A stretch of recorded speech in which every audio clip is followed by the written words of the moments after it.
विद्यार्थी मित्रांनो नमस्ते. इयत्ता 9वीच्या इंग्रजी विषयाच्या या व्हिडिओमध्ये आपल्या सगळ्यांचं मनापासून स्वागत. आज आपण थिंक बिफोर यू स्पीक हा टॉपिक आज आपण शिकणार आहोत. Think before you speak unit number 3.2 आता आपण शिकतो आहोत. अतिशय सुंदर धडा आहे हा, तुम्हाला खूप आवडेल. चला सुरुवात करूया. Man was meant to listen more and talk less. माणूस हा जन्मता कसा आहे, जास्त ऐकणे आणि कमी बोलणे यासाठीच तो निर्माण झाला आहे.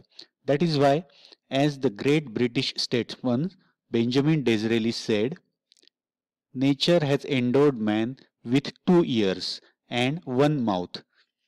आणि म्हणूनच एक खूप महान ब्रिटिश राजकारणी, पॉलिटिशियन, स्टेट्समन म्हणजे पॉलिटिशियन, त्यांचं नाव आहे बेंजामिन डिझरेली. ते असं म्हणाले होते की निसर्गाने माणसाला गिफ्ट दिला आहे. एंडोर्ड म्हणजे गिफ्टेड. काय गिफ्ट दिलं आहे? 2 कान आणि 1 तोंड. If man was meant to talk more and listen less, he would have 2 mouths and only 1 ear. जर माणसाची निर्मिती जास्त बोलण्यासाठी आणि कमी ऐकण्यासाठी झाली असती तर निसर्गाने माणसाला 2 तोंड दिले असते आणि फक्त एकच कान दिला असता. Imagine how we would have looked how strange with 2 mouths on the 2 sides and 1 ear at the center. कल्पना करा कसे दिसलो असतो आपण, किती विचित्र. 2 तोंड आहेत आपल्याला 2 बाजूंना आणि 1 नाक आहे मध्यभागी. कसं दिसलो असतो आपण? हाऊ स्ट्रेंज, विचित्र दिसलो असतो आपण. And mind you the ears are like funnels. आणि लक्षात घ्या आपले कान कसे आहेत? एखाद्या गाळणीसारखे आहेत. ओपन ऑल द टाइम, सदैव उघडे असतात कान. There is no door with which you can close them. कान बंद करण्यासाठी कुठलाही दरवाजा नाही. Whereas if you have to speak even one single word, that word must pass through 2 walls. अगदी याच्या अगदी उलट बघा, जर तुम्हाला बोलायचं असेल, अगदी एक शब्द जरी बोलायचा असेल तर त्या शब्दाला 2 भिंतींमधून जावं लागतं, 2 कुंपणं. There is firstly the fence of 2 rows of teeth. Fence म्हणजे कुंपण. अगदी पहिलं कुंपण कोणतं असतं? 2 आडव्या ओळी असतात. कशाच्या? दातांच्या. There is secondly the fence of the 2 lips. आणि त्यानंतर पुढचं कुंपण कोणतं असतं? 2 ओठांचं. Before a word can be spoken it has to pass.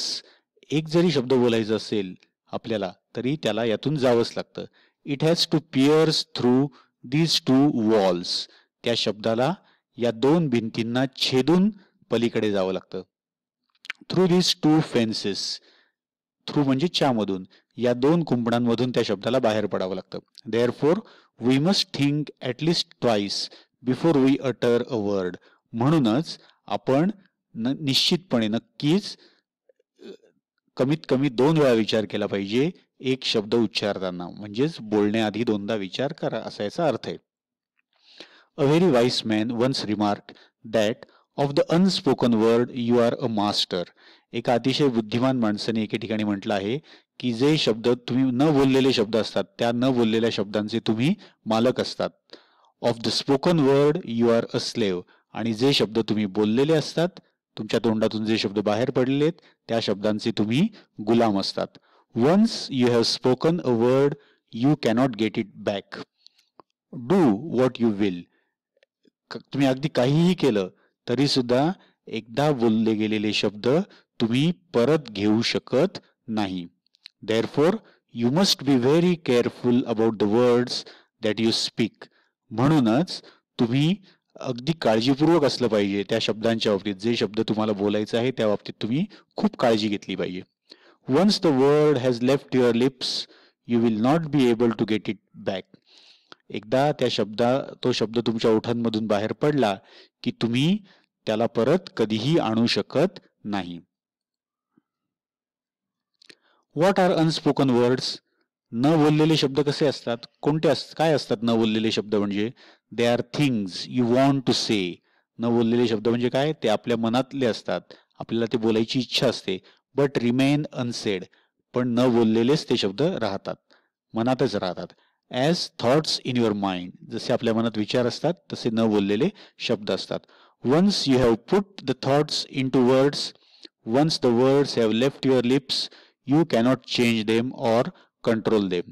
म्हणजेच काय, एकदा तुमचे विचार तुम्ही शब्दामध्ये व्यक्त केले, एकदा ते तुमचे शब्द तुमच्या ओठांमधून बाहेर पडले की तुम्ही ते बदलवू शकत नाही. ते शब्द यू कॅनॉट कंट्रोल देम, त्या शब्दांवर तुम्ही नियंत्रण ठेवू शकत नाही. म्हणजे एकदा शब्द तोंडातून बाहेर पडला की आपलं त्याच्यावर कुठलंही नियंत्रण नाही. A young man went to his spiritual teacher. एक तरुण माणूस त्याच्या आध्यात्मिक गुरुकडे गेला. अँड सेड, आणि म्हणाला, I have spoken very harsh and unkind words to my friend. तो तरुण म्हणाला की मी माझ्या मित्राबरोबर अतिशय कठोर आणि क्रूर शब्दांमध्ये बोललेलो आहे. And he is deeply hurt, आणि तो मनाने अतिशय दुःखी झाला आहे. त्याच्या मनाला वेदना पोहोचल्या आहेत. आय एम अफ्रेड, मला भीती वाटते. I have lost my friendship, मी माझी मैत्री गमावली आहे त्याच्याबरोबरची. I have lost my friendship with him. How can I make amends. Amends म्हणजे सुधारणा. आता मी कशी सुधारणा करू. The wise teacher gave him a fresh sheet of blank paper and pen. त्या बुद्धिमान शिक्षकांनी त्याला एक कागदाचा कोरा तुकडा दिला आणि एक पेन दिला. He said to the young man, तो तरुण माणसाला म्हणाला, write down on this paper all the harsh things you said to him. या पेपरवर तू सगळं काही लिहून काढ, जे जे बोलला आहेस ते. The young man did as he was told and showed the paper two the teacher. त्या तरुण माणसाने त्या शिक्षकांनी सांगितल्याप्रमाणे केलं आणि तो कागद त्या गुरुजींना शिक्षकांना दाखवला. आता पुढे काय झालं बघा. नाव गुरुजी काय म्हणतात बघा. Now tear up this sheet of paper into as many small bits as you can. आता ते शिक्षक त्याला म्हणाले की आता या कागदाच्या तुकड्याचे तुला जमतील तेवढे बारीक तुकडे कर. द वाईस टीचर सेड, ते बुद्धिमान शिक्षक त्याला म्हणाले. आता काय घडलं बघा. सून, लवकरच, the single sheet was torn into 100 tiny bits of paper. लवकरच तो कागदाचा एक तुकड्याचे शेकडो बारीक बारीक तुकडे झाले. आता गुरुजी काय म्हणतात बघा. Throw the bits out of this window, the teacher told him. त्या टीचरनी त्यांना सांगितलं की हे जे बारीक तुकडे आहेत ना, ते खिडकीच्या बाहेर फेकून दे. दॅट वॉज इझिली डन, आणि हे अगदी सहज करता आलं त्याला. It was a windy day, त्या दिवशी वारा वेगाने वाहत होता. And the tiny bits were scattered far and wide even as the young man watched. आणि ते जे छोटे छोटे तुकडे होते ना, लहान तुकडे, ते सगळीकडे पसरले, खूप लांबवर गेले, आणि तो तरुण माणूस बघत होता ते सगळं. आता पुढे काय झालं बघा. Now go out into the street and collect as many bits of the paper as you can. The teacher ordered him. त्या गुरुजींनी त्याला आज्ञा दिली की आता बाहेर जा, रस्त्यावर जा, आणि जेवढे लहान तुकडे कागदाचे तुकडेतलं ते फेकलेले तुकडेतलं जमा करता येतील ना रस्त्यावरचे, ते सगळे जमा करून परत आण. The young man was taken aback. त्या तरुण माणसाला धक्काच बसला. But but that will be difficult, he stammered. तो अडखळत काय बोलला, पण ते खूपच अवघड होईल. It will be difficult indeed, but do give it a try. ते खरोखरच खूप अवघड आहे, खरोखरच ते अवघड आहे, पण एकदा प्रयत्न तर करून बघ. द टीचर सजेस्टेड, गुरुजींनी त्याला सुचवलं. The young man went out. तरुण माणूस बाहेर गेला. He return half an hour later. अर्ध्या तासाने तो परत आला, एक्झॉस्टेड, थकलेला. He had not been able to get hold of a single torn bit from the paper he had torn up just a while earlier. अगदी थोड्याच वेळापूर्वी त्यांनी जे काही कागदाचे तुकडे केले होते, लहान लहान तुकडे, त्या तुकड्यांपैकी एक सुद्धा कागदाचा कपटा त्याला आणणं शक्य झालं नाही. This is what happens with the spoken word. हेच होतं, जे शब्द आपल्या तोंडातून बाहेर पडतात त्या बाबतीत अगदी हेच होतं. The teacher said to him, गुरुजींनी त्याला सांगितलं. Once you have spoken the words aloud it is very difficult to take them back. एकदा तुम्ही काही शब्द बोललात मोठ्या आवाजात की त्यांना परत आणणं, त्या शब्द मागे घेणं, हे अतिशय अवघड होतं. Therefore learn to think before you speak in अँगर. म्हणूनच कोणती गोष्ट आपण शिकली पाहिजे, लर्न टू थिंक, विचार करायला शिकलं पाहिजे. बिफोर यू स्पीक इन अँगर, आपण जेव्हा रागवतो आणि तेव्हा आपण बोलतो त्याच्या आधी आपण विचार करायला शिकलं पाहिजे. हे बघा, इथे ती खिडकी दिसते, त्या खिडकीतून कागदाचे कपडे बाहेर गेले आणि परत आणता आले का नाही. छान आहे ना हे मेसेज यातनं मिळालेला. आता इथे अजून एक छोटीशी गोष्ट आहे, खूप सुंदर गोष्ट आहे. ही गोष्ट आपण बघूया. Socrates was one of the wisest man of the ancient world. Socrates हा प्राचीन जगामधला अतिशय बुद्धिमान, सर्वात बुद्धिमान व्यक्तींपैकी एक होता. Many were the youths whose lives he influenced for the better. अनेक तरुणांच्या आयुष्यावर त्यांनी प्रभाव पाडला होता. Socrates counselled his disciples to keep their mouths shut. Socrates जो होता तो त्याच्या शिष्यांना, डिसिपल्स म्हणजे शिष्य, त्या शिष्यांना तो नेहमी उपदेश करत असे. To keep their mouth shut म्हणजे आपलं तोंड शक्यतो बंदच ठेवत जा. And speak only when absolutely necessary. आणि जेव्हा अगदीच आवश्यक असेल त्याच वेळेला बोला, असं तो सांगत असे. आता काय घडलं बघा.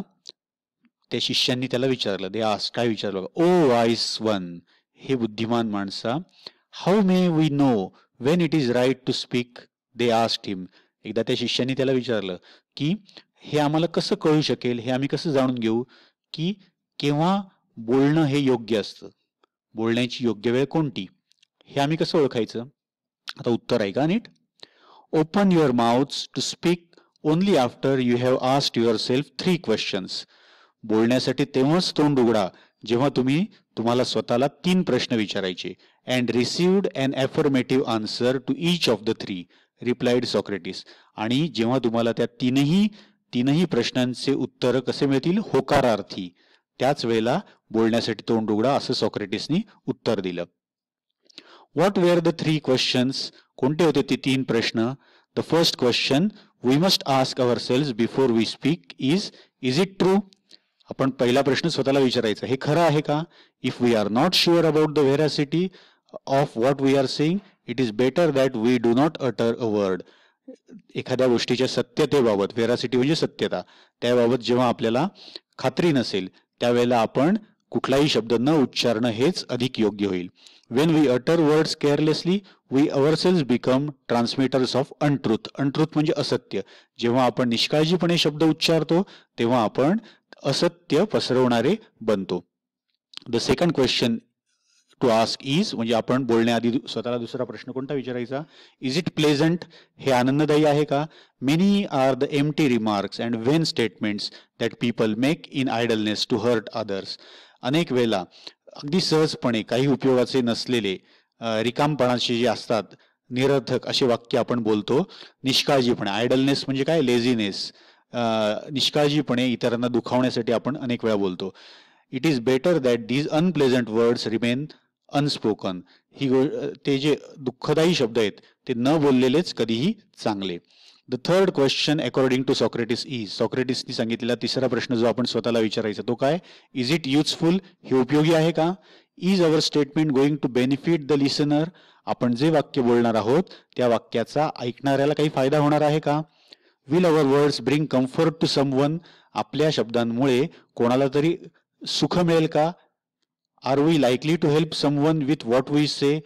आपण जे काही बोलतो आहोत त्यातून एखाद्याला मदत होईल का? Only in that case should we go ahead and speak.